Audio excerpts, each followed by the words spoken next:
Hello everyone, welcome to another late night stroll through the stranger corners of history. If you found your way here, it's probably because your mind refuses to sleep. So let's give it something quietly absurd to chew on. Before we dive too deeply, a gentle nudge. If you enjoy stories that let you relax and learn at the same time, consider liking this video and subscribing to History at Bedtime. Also, feel free to leave a comment sharing your location and local time. We like to see history travel the globe alongside our viewers. Now close your eyes. Picture a horizon of gold-colored dust and a sky stretched wide enough to make you feel very small. A river coils through the desert like a strip of polished bronze, the Euphrates, and there, shimmering between the heat and the haze, rise the ruins of Babylon. Even the word itself feels heavy, a name that hums with myth. Babylon, the city that defied the heavens, that built towers to challenge the divine, that invented law, astronomy, and perhaps arrogance itself. The city that refused to be forgotten even after the sand tried to swallow it. You walk its streets now, or what's left of them. The ground crunches under your feet, fragments of baked brick, once pressed with cuneiform by hands that have long since turned to dust. Somewhere in the distance, a goat bleats, a reminder that life keeps existing, even in the ruins of grandeur. And you can almost smell something, not incense or flowers, but a faint mineral scent, like rain that hasn't quite fallen. Babylon was more than a city. It was an idea that humans could shape the world to mirror the heavens, that if they stacked enough stones, wrote enough names, and prayed loud enough, maybe the gods would listen. It was here that King Hammurabi carved his laws into black basalt, declaring that justice came from the sun, God himself. Here, priests climbed ziggurats to read the stars, believing every planet whispered divine messages. And here, centuries later, the prophet Isaiah stood and promised that this city, this miracle of human pride, would vanish into wind and ruin. Both were right in their own way. Now the gates stand silent. The Ishtar Gates, blue glazed lions, half buried and cracked. Tourists take photos of the reconstructions, unaware that the real Babylon still sleeps beneath them, like a dream half remembered. The wind moves through it gently, the same wind that once carried the scent of date palms and incense, the same wind that scattered the ashes when the empire burned. It hums through the ruins like an old memory, whispering the same question again and again. What happened here? And that's where we'll begin tonight. Not with wars or conquests, but with wonder, with the audacity of a civilization that decided to live forever. So settle in, the fire is low, the stars are bright, and the gods, for now, are quiet. Now, let's dive deep into tonight's journey. The first light of dawn spills over Babylon like melted gold. It touches the towers, the river, the palms, and finally, the basalt stele of King Hammurabi. Imagine it, a man standing before a slab taller than himself, carved with 2082 laws, each one etched by a craftsman's hand, each word a promise or a threat. The king stands beneath the gaze of Shamash, the sun god, who is carved above him, handing him the rod and ring of authority, symbols of divine order. It's one of history's earliest selfies. In a sense, Hammurabi saying, "Look, even the gods are on my side." Your first fact, Hammurabi's code wasn't just about justice, it was about control. In a world without police or bureaucracy, law had to feel sacred. So the king turned fairness into scripture, the courtroom into a temple. Your second fact, the code itself is astonishingly detailed. Rules about trade, marriage, wages, and property. If a builder's house collapsed and killed its owner, the builder would be executed. If a barber ruined a noble's beard, his hands might be cut off. It was a world where punishment came in symmetry, justice as architecture. And yet, among these harsh decrees, there's a strange tenderness. There are laws protecting widows and orphans, ensuring fair wages, and defending the weak from the rich. It's as if the king was trying to engineer morality out of stone. You picture the scribes, their reed styluses tapping on wet clay, the smell of burning oil lamps, the hum of flies, the steady whisper of law taking form.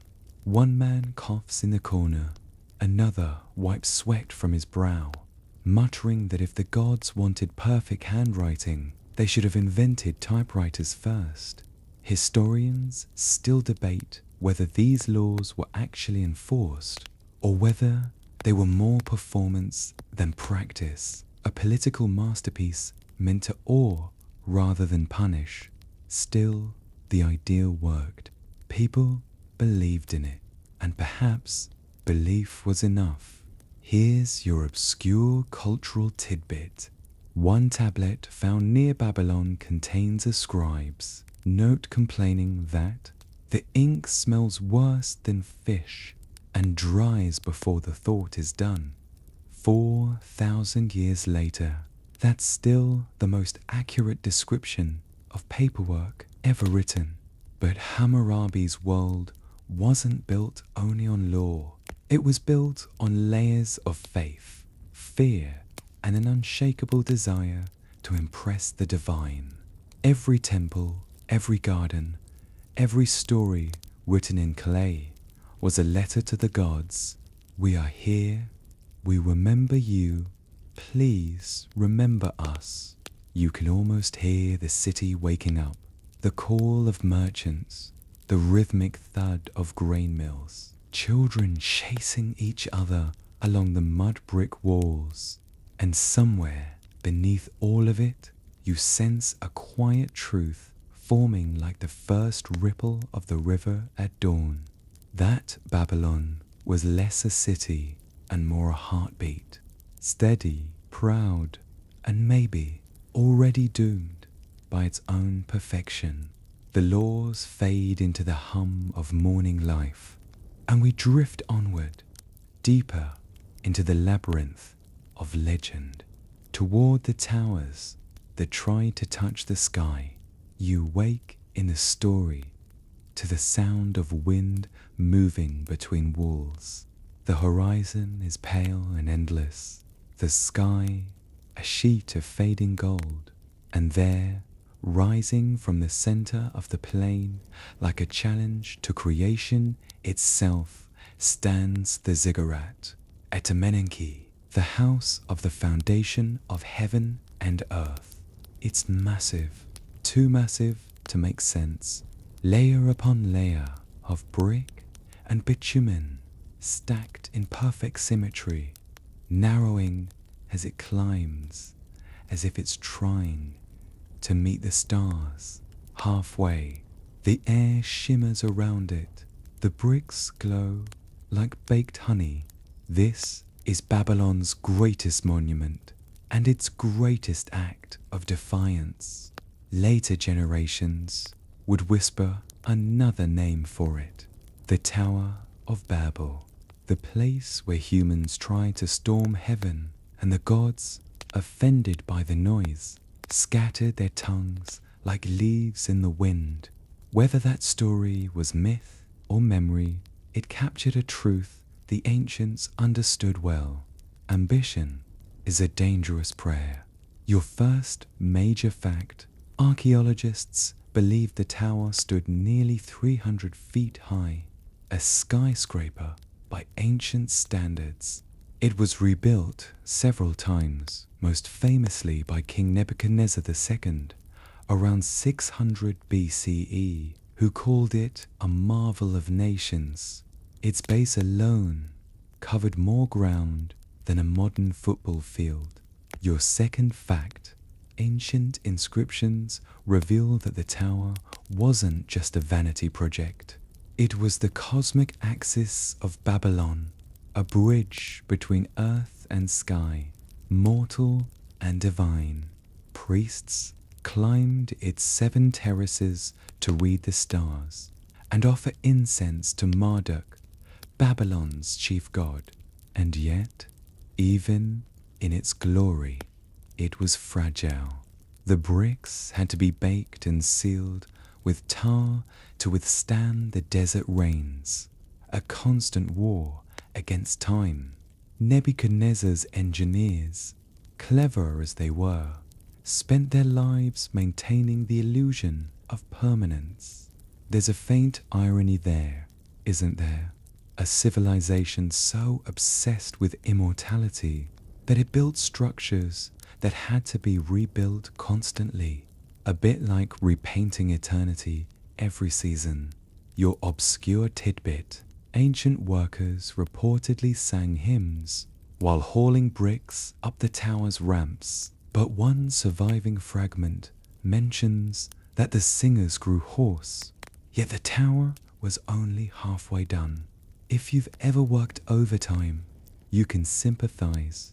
Historians still debate whether the biblical story of Babel was directly inspired by a Temenanki or by some earlier Sumerian myth of human overreach. But the sentiment remains eternal. When mortals start building ladders to heaven, the universe tends to notice. You can imagine the scene at twilight: torches flickering along the terraces, smoke curling toward the stars, the faint murmur of priests chanting above the hum of the city.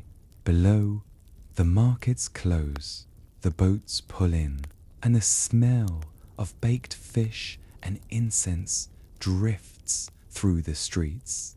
And somewhere, a worker stands at the tower's base, wiping sweat from his brow, looking up through the haze and muttering, "We'll never finish this thing." He's right, they never do. No empire ever does. Night drifts in softly now, settling over the river like silk.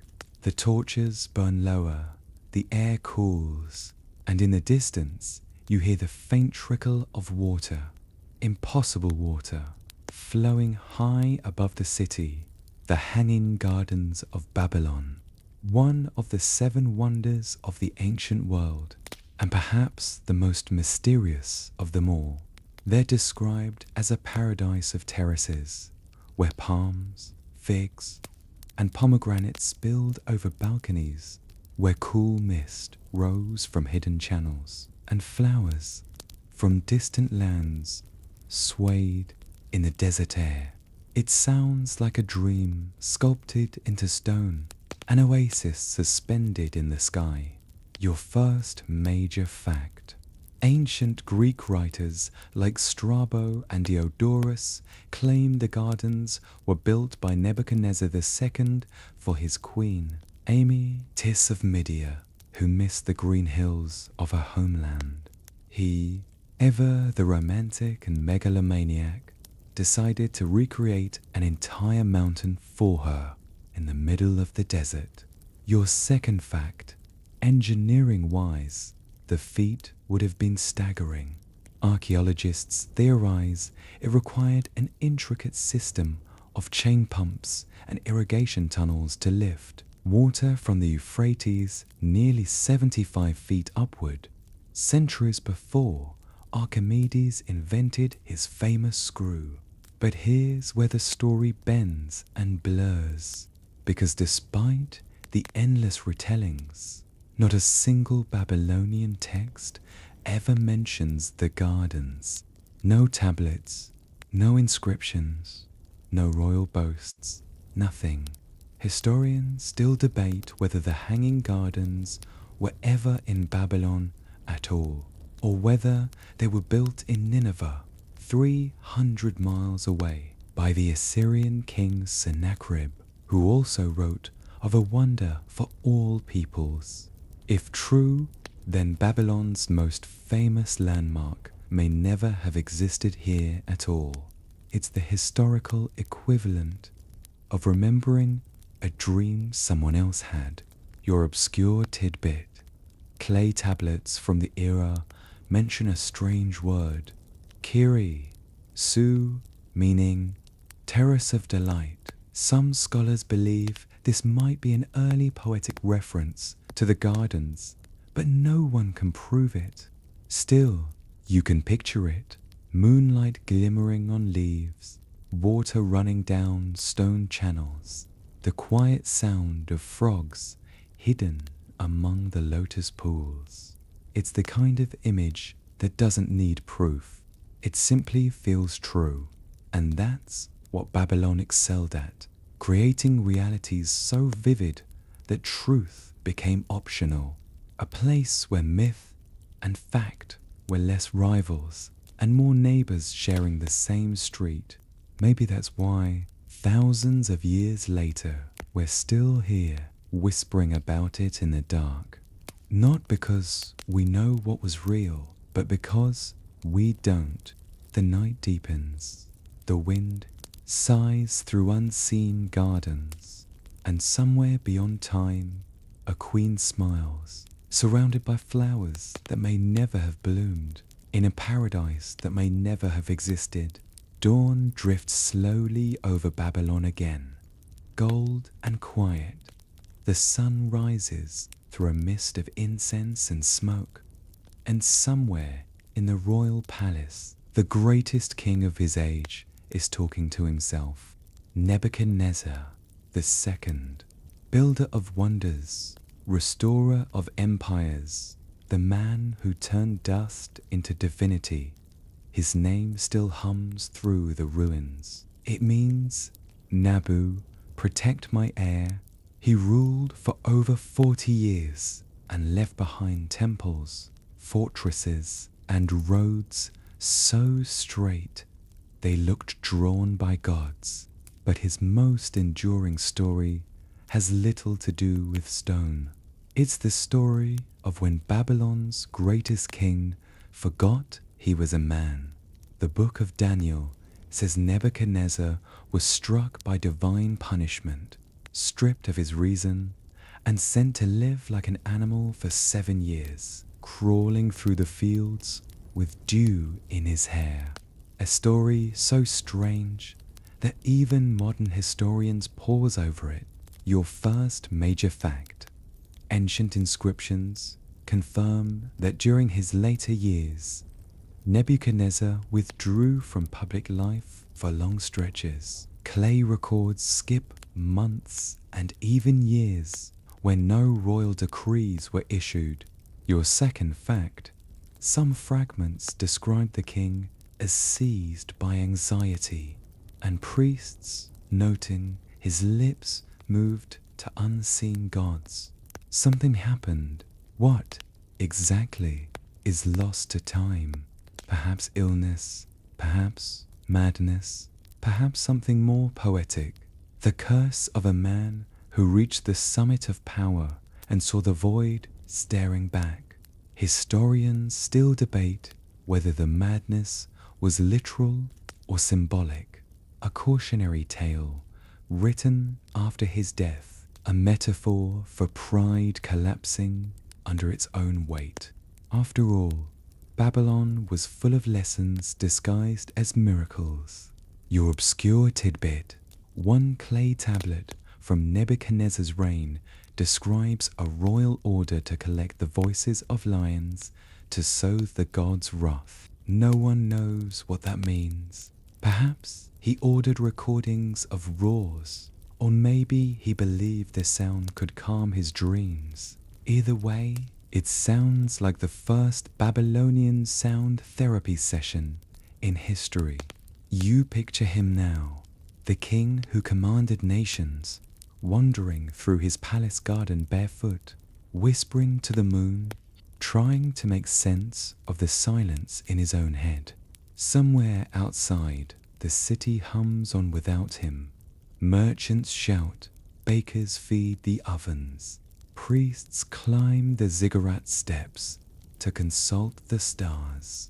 And maybe that's what broke him, the realization that even kings are temporary, that empires keep breathing after their makers fall quiet.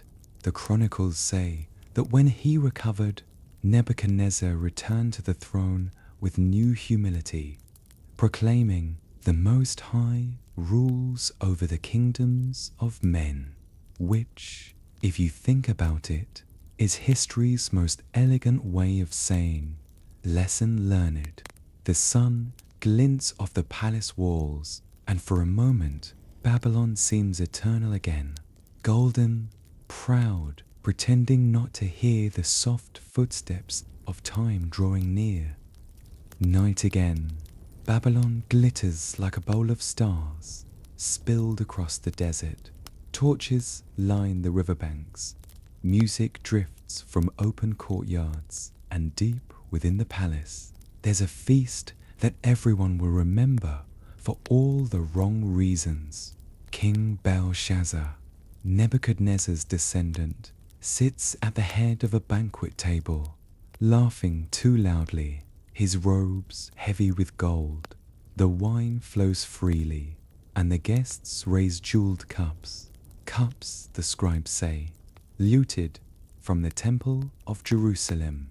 The gesture is deliberate, a kind of royal blasphemy, a dare to the gods.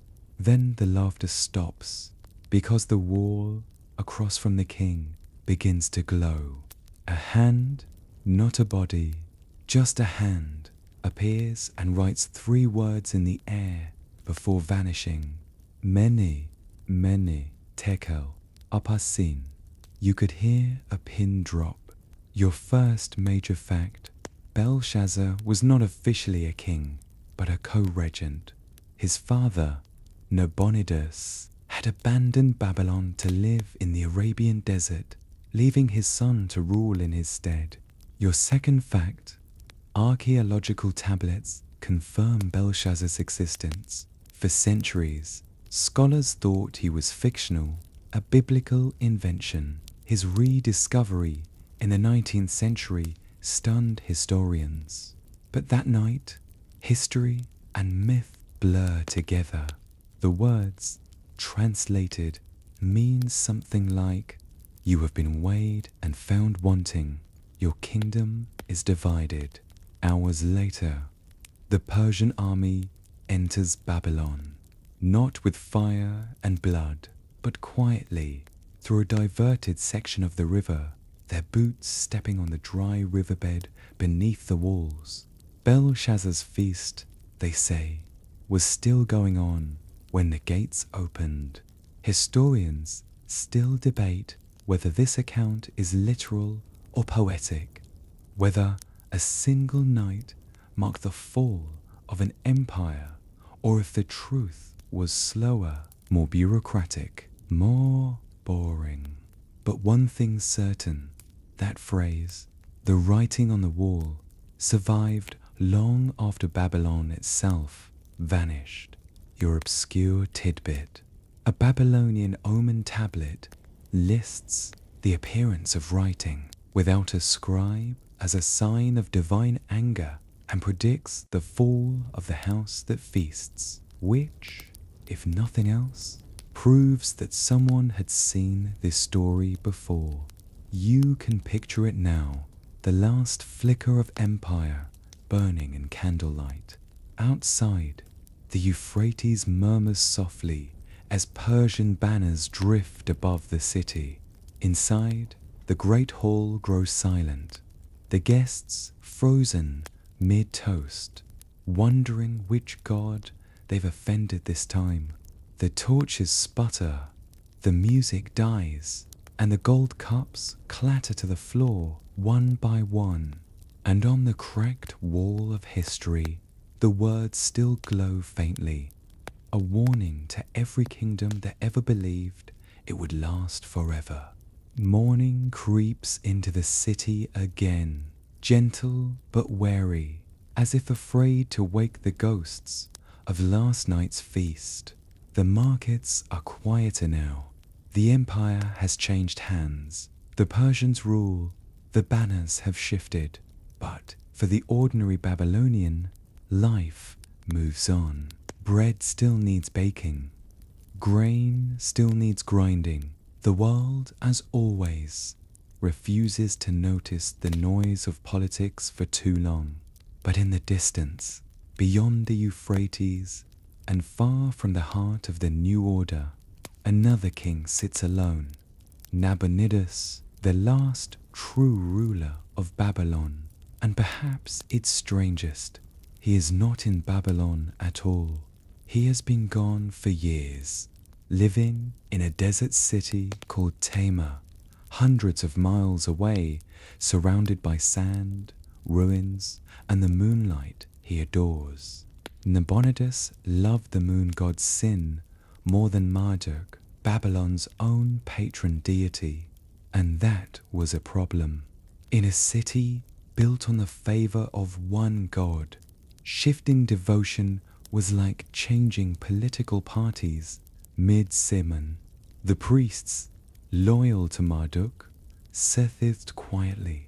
The people gossiped, and Nabonidus, stubborn as a prophet, simply packed his things and left. Your first major fact: clay tablets record that Nabonidus spent nearly 10 years in Tama, restoring temples to Sin and writing hymns to the moon. Your second major fact: he left his son Belshazzar in charge of Babylon. The same Belshazzar who would later host that doomed feast beneath the glowing wall. Some historians think Nabonidus was ill or exiled, or perhaps just tired of the endless politics of priesthood. Others see him as a mystic, chasing visions in the desert like an ancient hermit philosopher. Your obscure tidbit: one of Nabonidus' inscriptions claims that the moon appeared to him dressed in shining armor, instructing him to build a temple of white stone that would glow at night. No other text mentions this vision. Scholars still debate whether it was divine inspiration or an emperor's sleepless imagination. You can almost picture him, the lonely king, standing under the endless stars, his face bathed in silver light, convinced that he alone could hear the language of the sky. The desert wind hisses over the dunes, carrying whispers from Babylon, rumors of priests plotting, of Persians moving eastward, of a world changing without him. Back in Babylon, the temple of Marduk falls quiet. The high priests stop praying for a king who no longer listens. Empires rarely collapse with thunder. Most of them simply fall asleep, one decision at a time. Nabonidus' exile was not a fall. It was a long, slow fading. When Cyrus the Great finally marched into Babylon, the city didn't resist. The priests opened the gates, murmuring prayers of relief, and the last Moon King, the dreamer in the desert, became a footnote in another man's triumph. Somewhere, perhaps, he was still watching the moon rise. If you were expecting the end of Babylon to come with blood and smoke, you'd be disappointed. History usually prefers quieter exits. When Cyrus the Great arrived at Babylon's gates, In 539 BCE, there was no great war cry, no siege engines battering down the walls. Instead, the Euphrates was diverted. Its water level dropped low enough for the Persian army to wade beneath the gates at night. By morning, Babylon belonged to another empire. Your first major fact, the Cyrus cylinder, a clay artifact now kept in the British Museum, records Cyrus's own version of the story. It claims that the Babylonians welcomed him as a liberator, grateful for his promise to restore peace and temples. Your second major fact, Babylon's priests likely aided the takeover. They were furious with Nabonidus' devotion to sin and saw Cyrus as the god Marduk's chosen avenger. And so, without a single great battle, one of history's most magnificent civilizations changed masters. No fire, no ruin, just a new king in the same throne room. But the truth, as always, is complicated.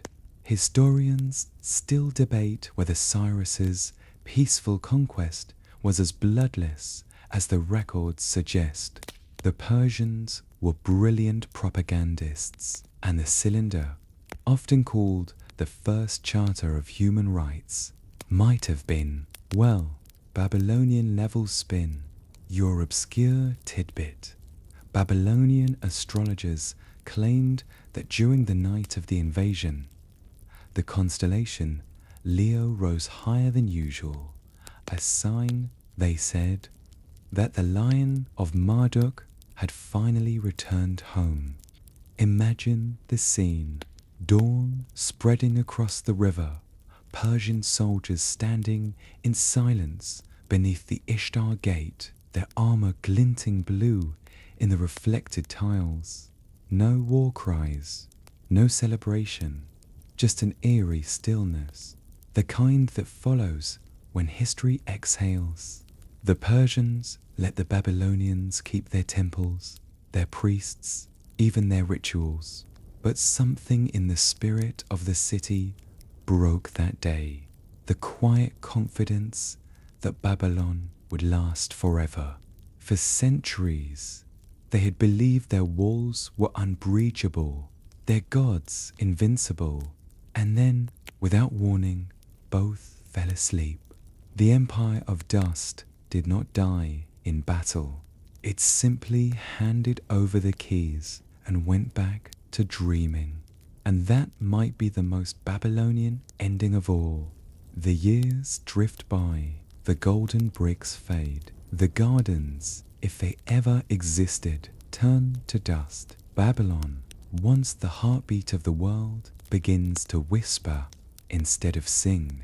If you walk through it now, sometime around the 3rd century BCE, you would hear the wind, the chirp of desert insects, the slow crumble of walls surrendering to time. The air feels heavy, thick with absence. It's hard to believe this was once the center of everything, a city where laws were born, where gods were named, where kings thought they could sculpt eternity. Now, even the priests have gone home.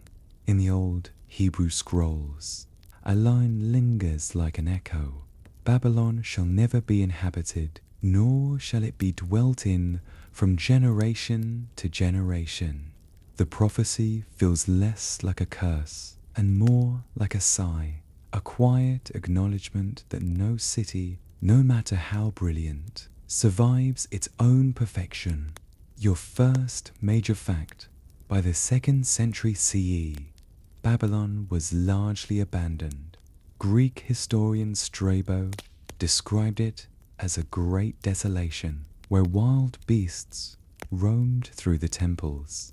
Your second fact, Alexander the Great had planned to rebuild the city as his new capital, calling it the navel of the world. He ordered repairs to the ziggurat and restoration of its temples. But before the work began, he died here in Babylon itself at just 32. It's hard not to feel a hint of irony. The world's greatest conqueror, brought down not on the battlefield, but in the very city that defied the gods. Your obscure tidbit, local legend, claimed that after Alexander's death, his spirit appeared above the Euphrates in a shimmer of light, calling the city too proud to be ruled by mortals. Historians, predictably, still debate whether this was a ghost story, propaganda, or simply poetic grief. You picture the empty streets, the grand gates half buried, the temples echoing with wind. Somewhere, a shepherd leads his goats through the ruins, unaware that he's walking across what was once the heart of the ancient world. He finds a brick stamped with Nebuchadnezzar's name and tosses it aside. Just another stone in the desert. The river keeps flowing, the sun keeps burning, and Babylon, for all its grandeur, dissolves quietly into myth. The prophecy has come true, not through wrath or fire, but through time's patient indifference. Empires don't die, they fade, and then they are told as bedtime stories. But not everyone in Babylon was chasing gods or gold. High above the marketplace noise, on the temple roofs and ziggurat terraces, another group kept their gaze fixed upward. The astronomers, the watchers of the sky. Night after night, they recorded what they saw: the path of Venus, the hum of Jupiter, the glow of the moon over the desert plains. They believed the heavens were the diary of the gods, every flicker of light a secret waiting to be read. Your first major fact: Babylonian astronomers kept what we now call the astronomical diaries, thousands of cuneiform tablets that record celestial phenomena over centuries. They were so detailed that modern scientists have used them to confirm ancient eclipses and even measure the Earth's rotation changes over time. Your second fact: between 652 and 61 BCE, these records describe shide glows and flames dancing in the northern sky, now thought to be the earliest written accounts of auroras. In the same era, Chinese texts mention similar lights, proving that humanity's fascination with the sky was, quite literally, universal. Imagine it: the desert night stretching endlessly, the air cool, the stars so sharp they look like pinpricks in black silk. A priest astronomer leans over a clay tablet, carefully marking signs as torches flicker beside him. He doesn't know he's writing one of the oldest scientific records in history. He just wants to make sense of the fire above his head.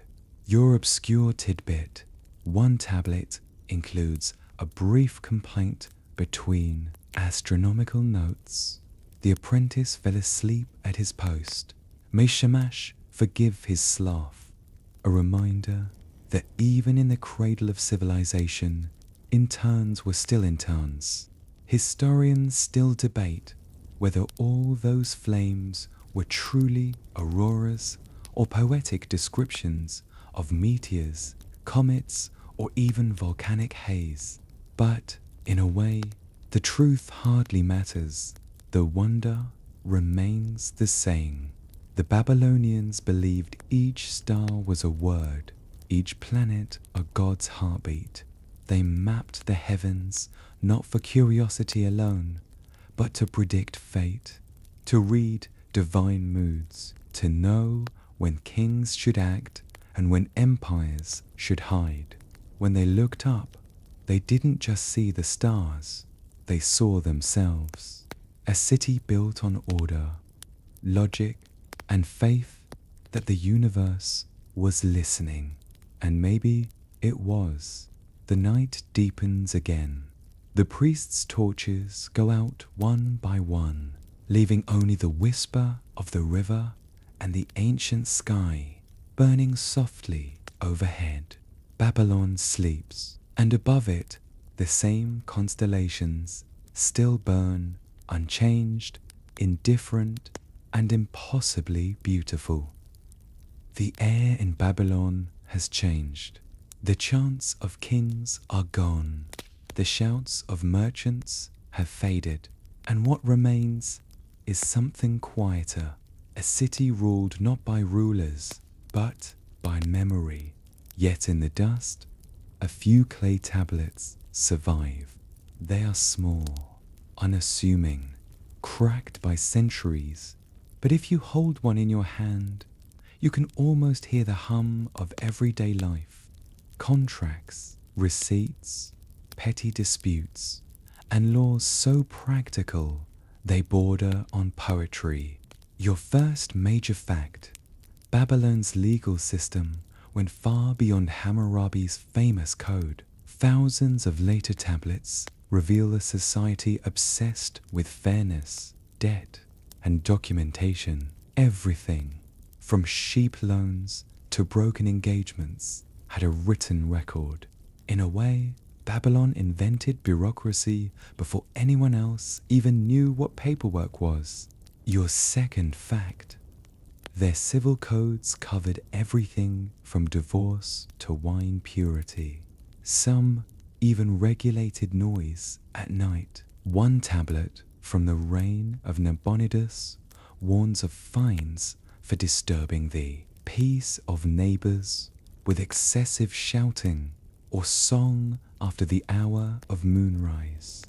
That's right, even 2,500 years ago, someone was tired of noisy neighbors. Your obscure tidbit: a particular tablet found near the Ishtar Gate describes a complaint against a drunk reed flute player who played past midnight and was struck by an empty jar. The document ends simply: the gods will decide his punishment. You can almost see it. A clay table courtroom filled with sleepy judges, a musician rubbing his head, and a scribe trying not to laugh while etching it all into eternity. Historians still debate whether Babylon's courts were truly just or mostly symbolic, designed to reinforce hierarchy rather than equality.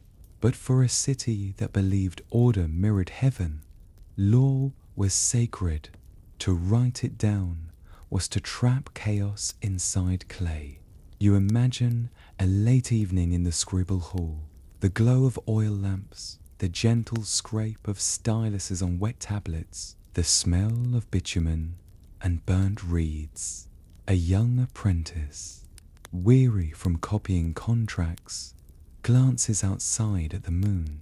The city is calm, the laws are sleeping, and somewhere, deep within the ruins of time, the silence itself feels lawful, as though even the wind is obeying a forgotten rule.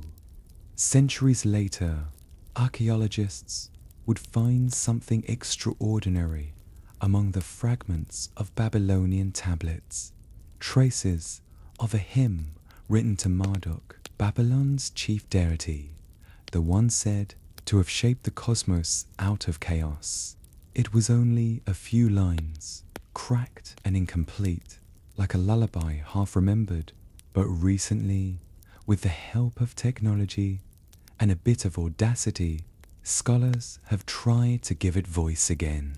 Your first major fact: in 2024, researchers used artificial intelligence to reconstruct parts of a 2,000-year-old Babylonian hymn. By analyzing linguistic patterns and parallel texts, The AI filled in missing phrases, creating a version that might resemble the original melody and verse.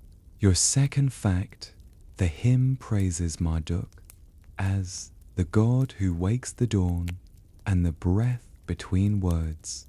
It may have been performed in temples at sunrise, accompanied by lyres and drums. The idea of an ancient hymn being completed by modern machines feels poetic. Babylon reborn in binary. It's as if the city's own desire for immortality finally found a new kind of eternity. Werther, your obscure tidbit. One of the tablets used in the reconstruction had faint fingerprints embedded in its clay, likely from a temple musician who handled it before it dried. That fingerprint now sits in a museum, perfectly preserved, a silent autograph from 2,000 years ago. Historians still debate how accurate the AI reconstruction is. Was it faithful to the original meaning, or did the algorithm simply dream in Sumerian? You can picture it, an ancient priest standing before the dawn, singing words written by human hands, meant for gods who might never have been listening.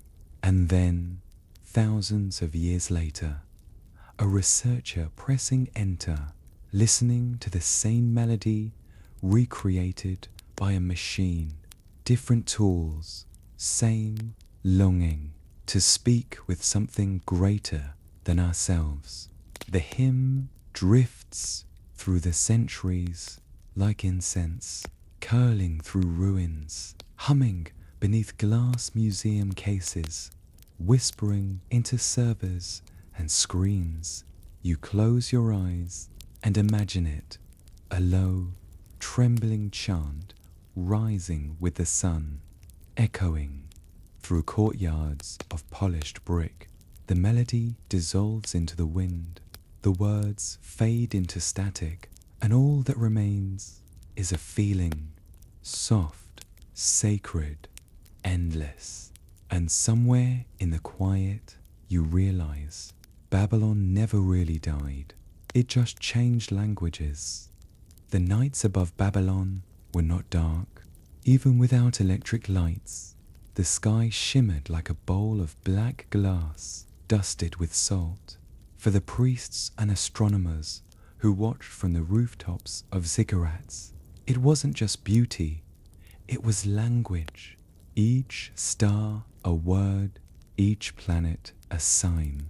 To them, heaven was not distant. It was an archive.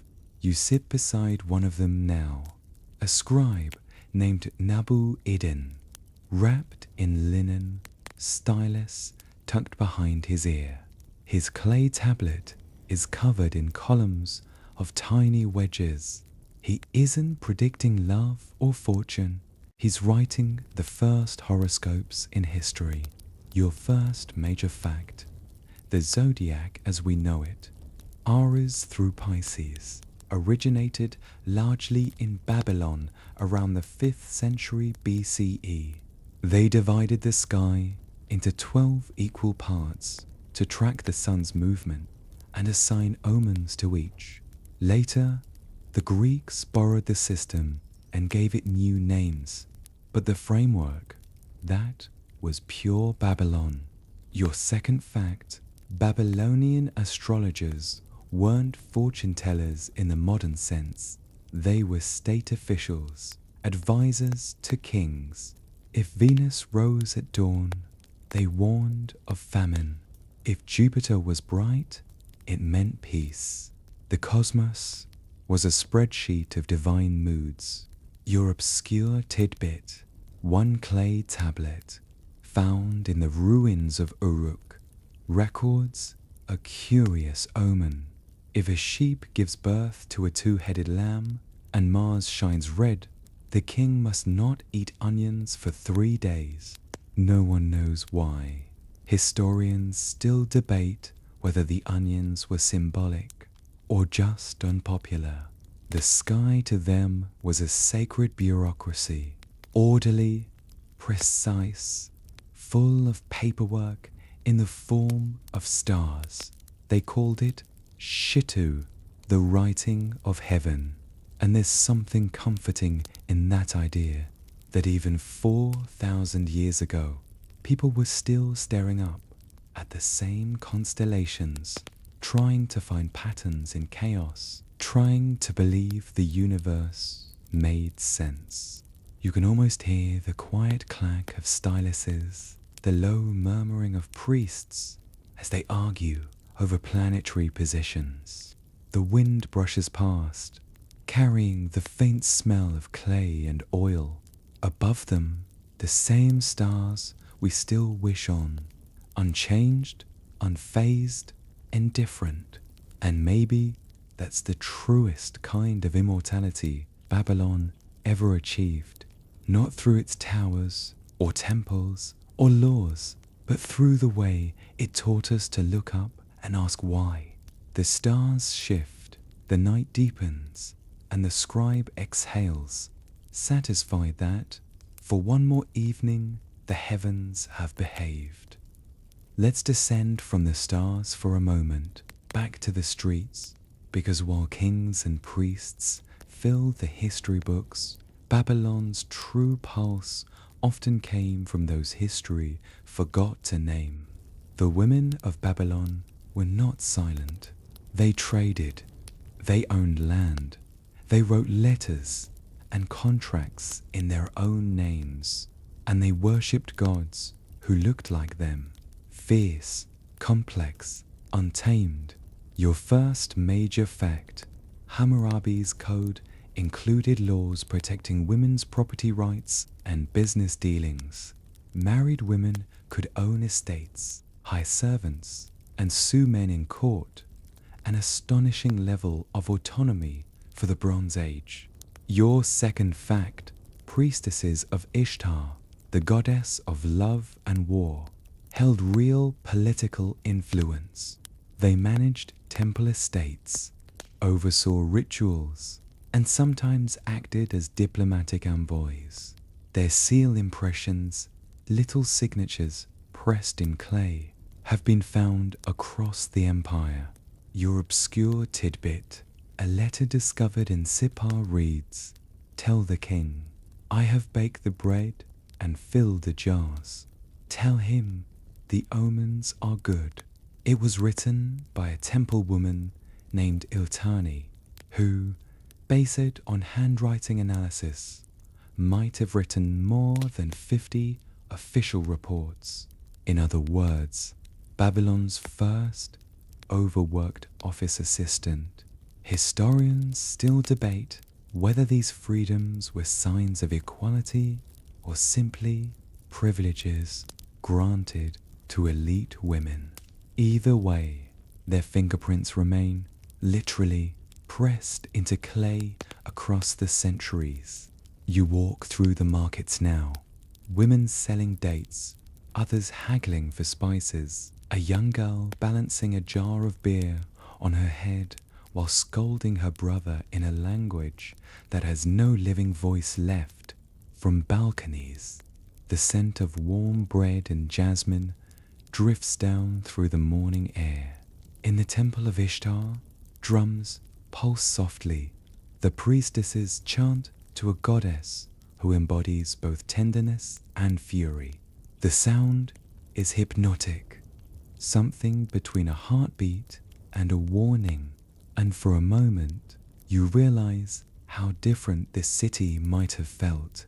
A place where even goddesses could be warriors, where even love wore armor.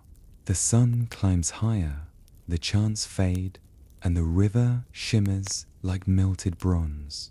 Babylon glows quietly, neither past nor present, just eternal. The city hums with stories the history books forgot to tell, and you begin to feel that same ancient pulse beneath your skin. Section 15. The Hidden Library of Clay. By now, Babylon is quieter.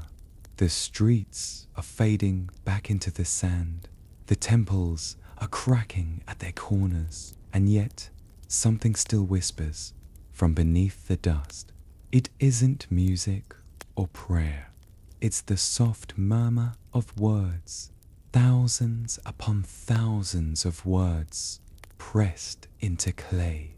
The scribes of Babylon, ever obsessed with permanence, left behind their voices in tiny, wedge-shaped marks. Cuneiform, they called it. The first written language that tried to make thought solid. If you listen closely, you can almost hear them, styluses tapping against wet tablets, the scratch and sigh of the world's first librarians. Your first major fact. Archaeologists have uncovered more than 20,000 tablets from Babylon and nearby cities, containing everything from medical recipes and epic poems to shopping lists and jokes. It wasn't just priests writing hymns. Everyone, from merchants to midwives, used writing to leave a trail of themselves behind. Your second fact.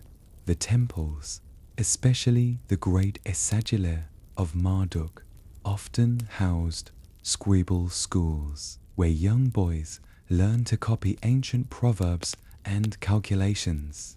Many tablets begin with phrases like, "My hand is tired," or "May my teacher not be angry with my mistakes." And then there are the letters, little clay envelopes sealed with fingerprints, written in Akkadian, the global language of their world. One from a merchant reads, "The copper you sent was bad. If you send more, I will burn your name on a tablet of shame." Customer service, 1700 BCE edition. Your obscure tidbit. A single tablet found near the old city walls reads, "The king has ordered silence. All must stay indoors while the eclipse passes." Historians believe it was an early form of curfew and, in a way, a public service announcement carved in clay. And then there are the stories. The Epic of Gilgamesh, carved and recopied 1,000 times. The tale of a king who defied gods, sought immortality, and learned that even heroes turn to dust. A story born long before Babylon, but cherished here because it felt like prophecy. Historians still debate how much of Babylon's library survived the Persian conquest. Some say the archives were burned, others that the Persians preserved them. Maybe both are true. Maybe some things are too stubborn to die entirely. You imagine walking into that library now, row upon row of shelves lined with tablets, the air dry and faintly metallic. A scribe looks up from his work, blinking through the lamplight. He doesn't see a stranger from the future, only another student of words, another keeper of memory. He smiles slightly, dips his stylus, and keeps writing. Outside, the wind sighs through the courtyards. Inside, eternity waits, carefully pressed into clay. Not every Babylonian tablet was devoted to law or learning. Some contained something far older, the human ache for healing. In the dim rooms of temple hospitals, priests murmured over the sick, mixing herbs and prayers with equal faith. Medicine in Babylon was a duet between science and superstition, between the body and the divine. Your first major fact: Babylonian healers divided medicine into two categories, physical and spiritual. The Engepu, or exorcist priests, treated diseases caused by demons or curses, while the Asu, the physicians, handled physical ailments with poultices and herbs.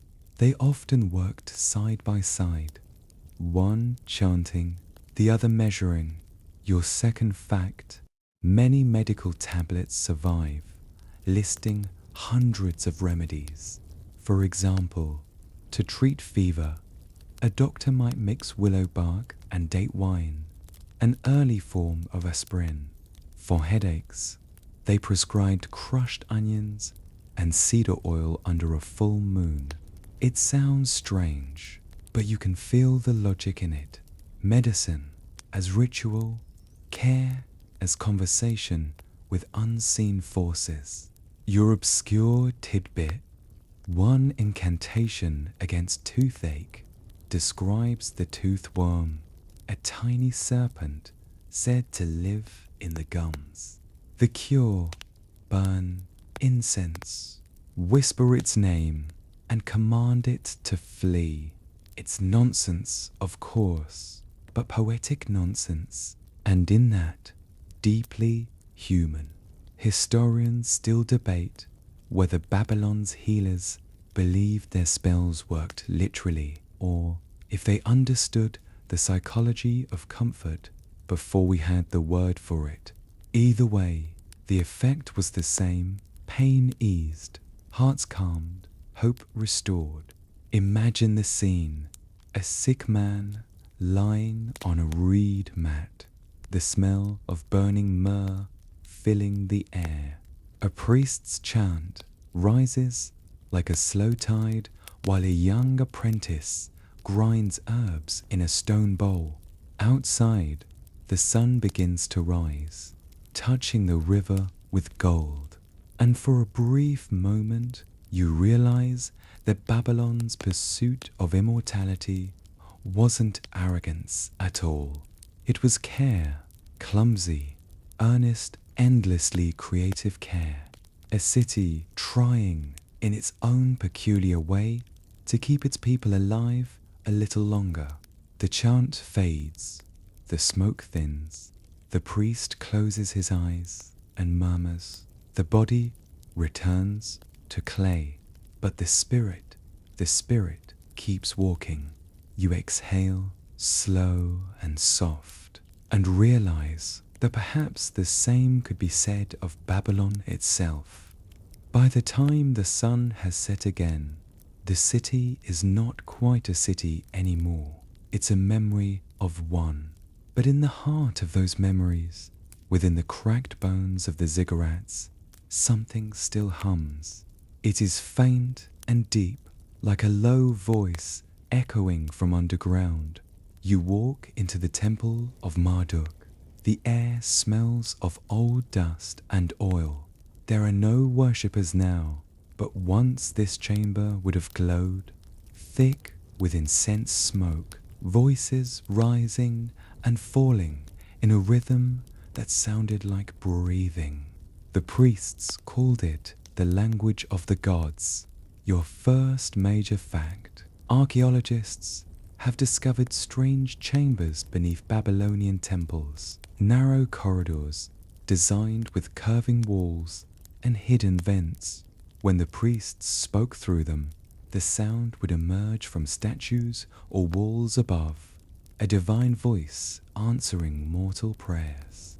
Your second fact: acoustic tests in reconstructed temples show that a single human voice could resonate through the entire building, producing an eerie, otherworldly vibration that lingered for seconds after the words ceased. To ancient ears, it must have felt like eternity itself was speaking back. Your obscure tidbit: one fragmentary tablet from the Es-Sagila temple refers to the god's mouth that moves without breath and orders that the mechanism be washed with holy water before dawn. Was it a pipe, a statue, a ritual code phrase? No one knows. Historians still debate whether these hidden god chambers were technological miracles or elaborate theater, sacred illusion, or acoustic engineering centuries ahead of its time. You can picture it clearly. A crowd kneeling in silence, a priest whispering into a vent, and suddenly the walls answering in thunder. Faith and science, trickery and transcendence, perfectly intertwined. But perhaps that's what belief has always been, the echo of our own voice coming back from the dark, reminding us that we're not alone. Outside, the night thickens. Somewhere in the ruins, a breath of wind moves through a hollow chamber and hums against stone, a ghostly reminder of a god that once lived in the air itself. The ancients said that when the gods stopped answering, Babylon began to die. But maybe they never stopped. Maybe we just stopped listening. Centuries have passed. Empires have risen and crumbled, and yet Babylon refuses to fade quietly. When its bricks fell, its name survived, carried into scripture, prophecy, and fear. No other city in history has lived so long as an idea. Babylon became more than a place. It became a warning. Your first major fact. In Christian texts, Babylon is reborn as a symbol, mystery. Babylon, the mother of harlots and abominations. In the book of Revelation, she rides a scarlet beast and represents corruption, arrogance, and fallen power. It's not really about Mesopotamia anymore, but about every empire that grew too proud. Your second fact. In Islam, too, Babylon lingers. Hadiths describe it as a cursed land where angels once descended to test humankind with forbidden knowledge. Even centuries after its ruins vanished, Babylon still frightened those who spoke its name. Your obscure tidbit. In the Renaissance, some alchemists believed the ruins of Babylon contained the sleeping treasure of the fallen angels, lumps of divine metal that could teach immortality. No one ever found them, though that never stopped anyone from looking. Historians still debate how much of Babylon's reputation as a city of sin was metaphor and how much was memory. Was it really so decadent, or simply the victim of good propaganda written by its enemies? You can almost imagine the irony. A city that once invented law and order becoming a symbol of lawlessness forever. A name that once meant brilliance turned into a byword for downfall. But symbols are stubborn things. Every generation rebuilds its own Babylon, whether it's a city of gold, a corporate empire, or a tower of glass that scrapes the sky. The names change, the stories repeat. We keep building our ziggurats, convinced this time the gods will approve. In a strange way, Babylon got what it always wanted. It achieved eternity, not in stone, but in myth. The desert wind moves across its ruins again, scattering dust that might once have been a temple wall, or a tablet, or a dream. And if you listen, the word Babylon still hums faintly in it, stretched across languages and ages, half curse, half hymn.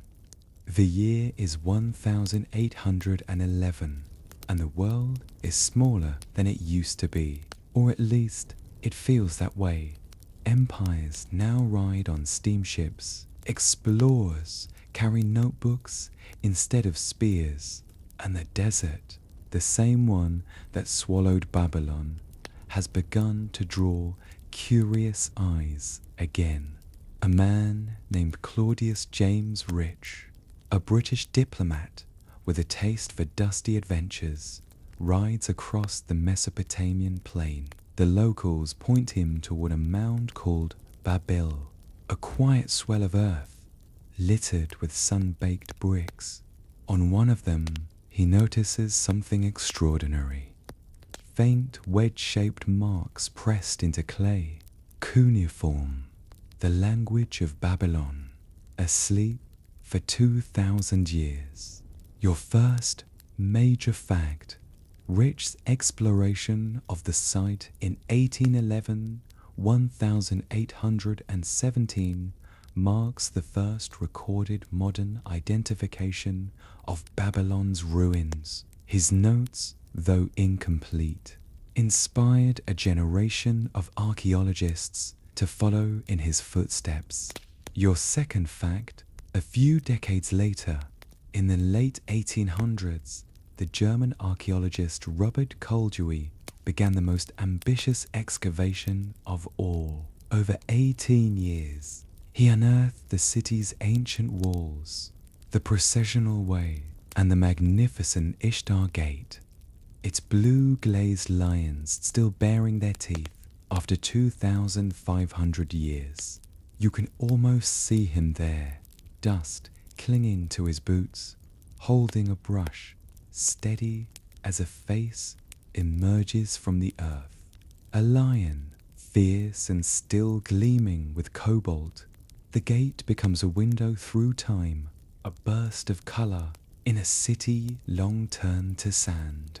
Your obscure tidbit: Koldewey was convinced he had also found the foundations of the Hanging Gardens, the legendary wonder of the world. He uncovered a series of stone vaults, unusual for Mesopotamian architecture. This must be it, he declared.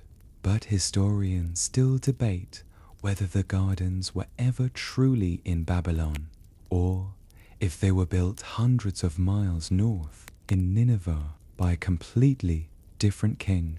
It's oddly poetic, isn't it? Babylon, a city of mirrors and myths, even confuses those who dig her up. Koldewey once wrote in his diary, "I do not know if I am uncovering a city or chasing a mirage, yet every brick whispers a name." And maybe that's what Babylon wanted, to be half truth, half dream, never fully understood, always rediscovered. By the time the Ishtar Gate was shipped to Berlin and reconstructed in the Pergamon Museum, people from all over the world stood before it in silence. The lions seemed to stare straight through them, unblinking. The gate was no longer a portal to a kingdom. It was a portal to memory itself. The city that once defied gods had returned, not as an empire, but as an exhibit, glowing beneath museum lights, while visitors whispered, "How did they do this?" You can almost hear Babylon chuckle softly in reply, with patience and clay.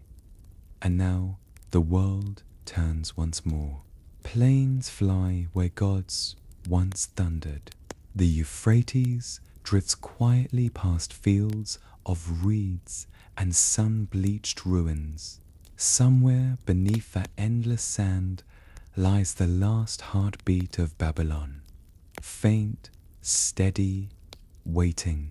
Your first major fact: in the early 2000s, restoration efforts attempted to rebuild parts of Babylon's ruins under Saddam Hussein's regime. He ordered bricks stamped with his own name, just as Nebuchadnezzar once did, a deliberate echo of ancient glory. But war and neglect damaged the site again, and archaeologists now face the delicate work of separating history from hubris. Your second fact: in 2019, a Northeast S finally declared Babylon a World Heritage Site, protecting what remained of its temples, walls, and myths. It was both an honor and an apology, a belated recognition that even ruins deserve to be remembered. Your obscure tidbit, satellite scans of the region have revealed faint outlines of canals and streets buried beneath centuries of soil, suggesting that much of Babylon may still be hidden underground. In a way, the city is only half awake. Historians still debate what Babylon means. Was it humanity's first attempt at civilization, or its first cautionary tale? A triumph of art and order, or a warning against pride?